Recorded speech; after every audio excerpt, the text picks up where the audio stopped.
yang mengisi Jifong ya. Iya Bu.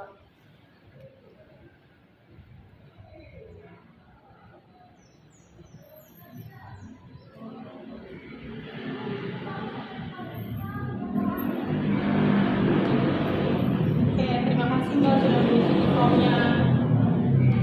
Sebelumnya, Assalamualaikum warahmatullahi wabarakatuh. Perkenalkan, saya Ibu Arsya Lina Lansati, panggil saya Ibu Arsya saja.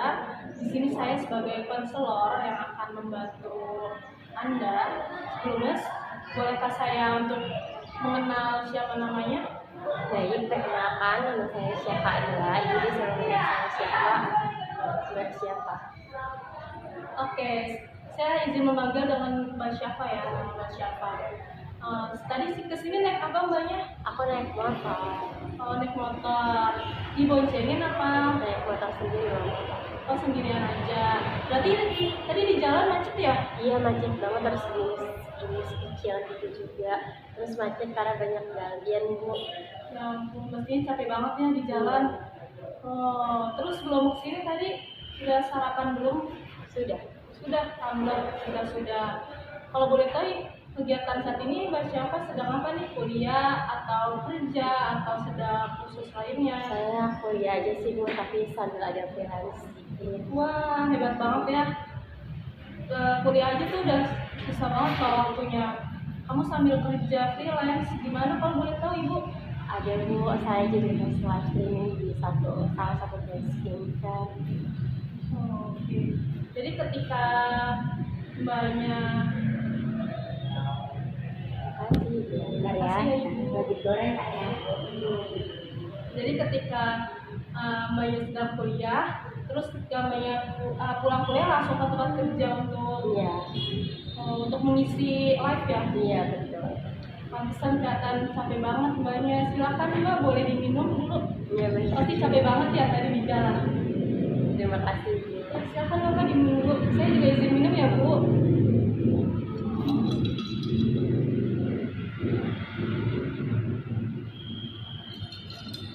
Gimana, sudah enakan? Oke, sudah. Di tiga sudah. Apakah Mbak Syafa sudah merasa relaks? Tubuhnya sudah tidak merasa capek tadi di jalan? Sudah. Oke, jika sudah, saya izin bertanya ya, maksud dan tujuan Mbak Syafa di sini kalau boleh tahu untuk apa ya? Oke, jadi saya datang ke sini untuk dapat bantuan dari Ibu tentang permasalahan yang saya alami yang telah mengganggu keseharian saya. Itu sih Bu. Oke, baik. Saya di sini sebagai konselor akan membantu proses konseling Mbak Syafa. Sebelumnya, Mbak Syafa apakah sudah pernah melakukan sesi konseling? Belum pernah, ini dari pertama kali. Oke, baik. Sebelumnya saya akan memberitahu tujuan dan maksud konseling. Jadi di sini Mbak Syafa akan saya bantu sebagai konselor untuk membantu menangani permasalahan yang ada di dalam diri Mbak Syafa agar Mbak Syafa merasa lebih tenang, bisa lebih berdamai dengan dirinya Mbak Syafa. Jadi selama proses konseling saya akan membantu Mbak Syafa, dan proses konseling dilakukan selama 30 sampai 60 menit ya yang akan dilakukan. Sebelumnya di sini saya juga sebagai konselor pastinya akan menjaga semua kerahasiaan Mbak Syafa yang ada di tempat ini. Tenang saja, saya akan benar-benar menjaga kerahasiaan semua, nggak perlu takut Mbak Syafa. Orang terdekat Mbak Syafa juga nggak akan tahu. Jadi di sini yang akan tahu hanya kita berdua saja gitu. Dan tentunya sebelumnya saya ingin memberitahu supaya adanya asas keterbukaan, yang mana Mbak Syafa itu boleh terbuka menceritakan apapun itu yang Mbak Syafa rasakan, yang Mbak Syafa alami, seperti itu. Sebelumnya sudah dapat dipahami bagaimana proses konseling seperti ini? Sudah Bu. Oke, baik. Jika sudah, Ibu izin mendengarkan cerita yang Mbak Syafa alami seperti apa, boleh diceritakan? Di berapa menit? Coba. Jadi jadi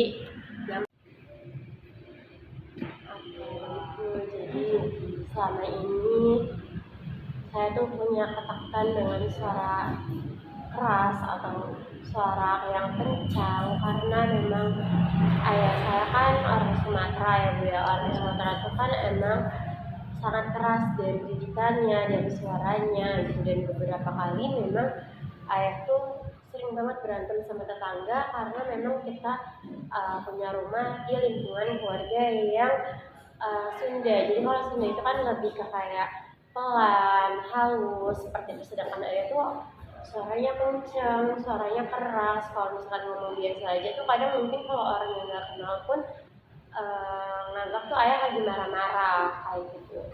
Dan jujur, aku pun seperti itu dari aku kecil hingga aku sekarang. Aku selalu mendem ketika aku punya ketakutan. Aku tuh selalu diem, aku tuh selalu mengumpet diri sendiri di dalam kamar ketika ayah tuh lagi marah-marah kayak gitu. Jadi tuh ayah sering banget salah paham sama tetangga, jangankan sama tetangga, tapi tuh sama keluarga kecilnya pun dari aku, kakak dan juga ibu pun ayah tuh sering banget salah paham kayak gitu. Dan sampai di titik dimana ketika aku baru menyadari belakangan ini kalau aku tuh sepertinya punya trauma dengan suara kenceng deh, suara keras deh. Karena di setiap ada orang yang berantem, setiap ada orang yang kayak teriak-teriak dengan suara yang keras, itu tuh aku selalu memiliki ketakutan yang benar-benar ngerasain takut, terus yang keringetan sampai aku gemeteran kayak gitu. Beberapa kali di lingkungan kampus juga kan sering ada demo-demo ya Bu ya. Dan itu dengan suara yang keras dari beberapa mahasiswa kayak gitu. Itu aku berusaha menghindar kayak gitu, berusaha menghindar dari kerumunan yang sangat ramai dengan suara yang teriakan-teriakan seperti itu, membuat aku yang kayak panik gitu, kayak aku takut, aku bingung mau kemana dan aku nggak bisa untuk tenang. Tapi aku sudah berusaha untuk tenang, tapi aku nggak bisa tenang kayak gitu Bu. Aku sempat bilang ke mama, aku kayak punya rasa ketakutan yang besar dengan suara keras, tapi kenapa ya ayah nggak bisa untuk merubah dari logatnya, dari pembawaannya kayak gitu. Karena jujur aku sama ayah takut banget, karena sekalipun ayah marah, jangankan ayah marah, ayah ngobrol biasa sama aku pun ayah suaranya keras kayak gitu. Jadi menimbulkan takutan yang sangat benar-benar takut, bahkan aku sampai milih untuk berteman. Aku nggak mau punya teman yang punya suara keras, aku nggak mau punya teman yang suka teriak-teriakan, karena aku memang takut kalau mereka teriak, takut kalau mereka suaranya keras, kenceng kayak gitu Bu. Bahkan sampai dimana aku mulai dewasa ini, aku membutuhkan sosok teman dekat atau bisa dibilang pacar sekalipun, aku memilih-milihnya bagaimana dia berbicara, bagaimana dia marahnya gitu sih Bu. Karena saya benar-benar takut dan saya kayak butuh sosok pelindung, karena menurut aku ayah dengan suara kerasnya, ayah itu nggak bisa jadi pelindung untuk aku kayak gitu. Bahkan di rumah pun aku butuh perlindungan ayah loh dari suara ayah, tapi ayah nggak bisa merubah itu kayak gitu Bu. Saya tuh jadi bingung, saya harus gimana netralisir rasa takut saya, rasa ketakutan saya dengan hal tersebut. Oke, baik. Sekarang Mbak Syafa untuk menenangkan dirinya, Mbak Syafa kasih dulu yuk, kita coba untuk bernafas, tarik nafas, ikutin saya ya untuk tarik nafas, tahan sampai 6 detik, lalu keluarkan. Apakah sudah merasa lebih tenang? Cukup tenang. Oke, jika sudah merasa lebih cukup tenang, sekarang boleh dilanjutkan ceritanya. Oke, saya lanjutkan ceritanya. Bahkan ayah tuh sering banget ketika dia marah tuh banting-banting barang dan segala macamnya Bu. Dan mungkin ketakutan saya dari rumah ini, mungkin karena dari sosok ayah, itu berdampak dengan sosialisasi saya di kampus. Jadi saya tidak memiliki banyak teman, saya takut untuk berbicara dengan orang banyak, saya takut dengan kerumunan. Ketika ada orang yang dekatin saya selalu berpikir dia akan bersuara keras juga kayak gitu sih Bu. Jadi tuh saya bingung menetralisir hal tersebut. Banyak banget ketakutan dari saya untuk saya terjun ke dunia luar, karena saya banyak ketakutan dari yang saya alami di rumah, dari sikap ayah saya dan lingkungan siswa suara ayah saya, bagaimana ayah saya bersosialisasi dengan tetangga yang selalu salah paham, selalu marah-marah, bahkan sampai hubungan keluarga kami dengan tetangga pun memang kurang baik karena memang ayahnya seperti itu, selalu ingin dimengerti tapi tidak ingin mengerti orang lain. Aku udah pernah ngajak ibu ngobrol, cuman ibu pun nggak bisa kayak untuk bilangin ke ayah. Udah berusaha bilangin kata ibu, cuman emang ayah wataknya seperti itu, susah memang kalau untuk wataknya kata ibu seperti itu. Ketika ibu berbicara dengan ayah untuk memperbaiki hal tersebut, malah ibu yang kena onar sama ayah, jadi kayak ibu lagi yang disalahin. Itu sih Bu, saya jadi bingung aja, jadi hubungan sosialisasi saya nggak baik di tetangga maupun di kampus, jadi kayak memperburuk keadaan saya juga. Kira-kira gimana ya Bu untuk solusinya? Baik, sini saya untuk izin menjelaskan kembali apa permasalahan Mbak Syafa ya.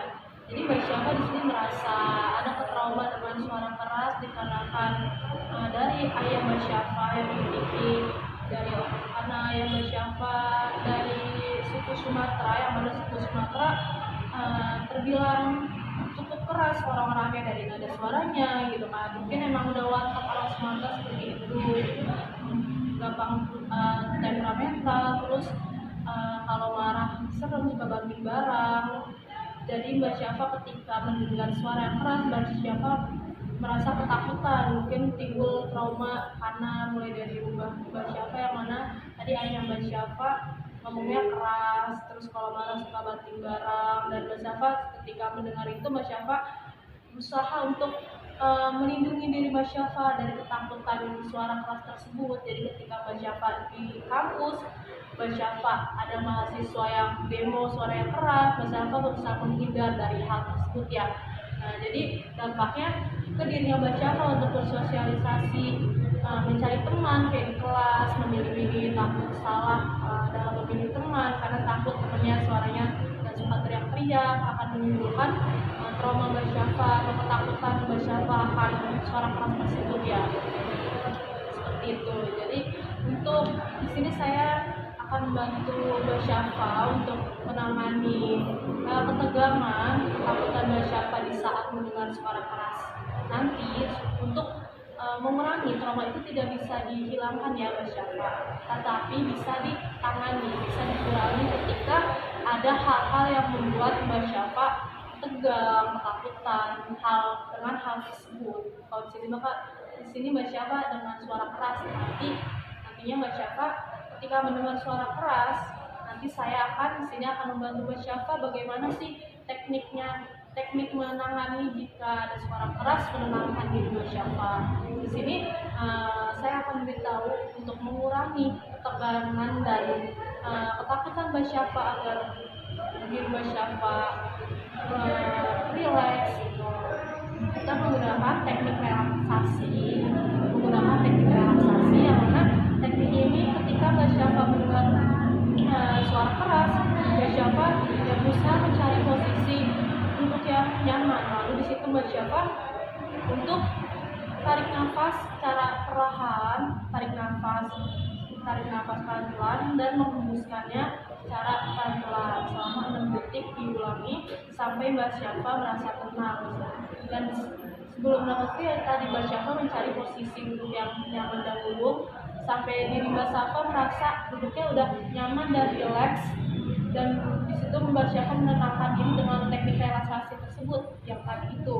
Tarik nafas lalu keluarkan secara pelan-pelan selama 6 detik Mbak Syafa. Dengan seperti itu akan mengurangi ketegangan, ketakutan Mbak Syafa akan suara keras tersebut. Pak Hadisnya sudah dapat dipahami bagaimana teknik itu? Mungkin cukup dengan saya menenangkan diri untuk tarik nafas dan keluar lagi secara perlahan dan diulangi perlahan. Ya, itu disebut teknik relaksasi. Tapi sebelumnya Mbak Syafa harus mencari posisi yang ternyaman Mbak Syafa dulu nih duduknya. Udah nyaman, merasa relaks belum gitu. Kalau udah nyaman relaks baru Mbak Syafa melakukan teknik pernafasan tersebut, teknik relaksasi tersebut. Gitu Mbak Syafa. Saya cukup terbantu sih Bu atas solusi Ibu, karena sejauh ini saya tuh yang kayak udah panik, jadi tuh kayak yang lebih kayak melindungi diri sendiri, kayak dia melihat kayak ngumpet-ngumpet di ruangan terpencil aja sih Bu. Cuman saya memang agak kesulitan untuk menghafal. Ya, jadi seperti itu Syafa. Jadi sampai sini apakah ada yang Syafa ingin sampaikan?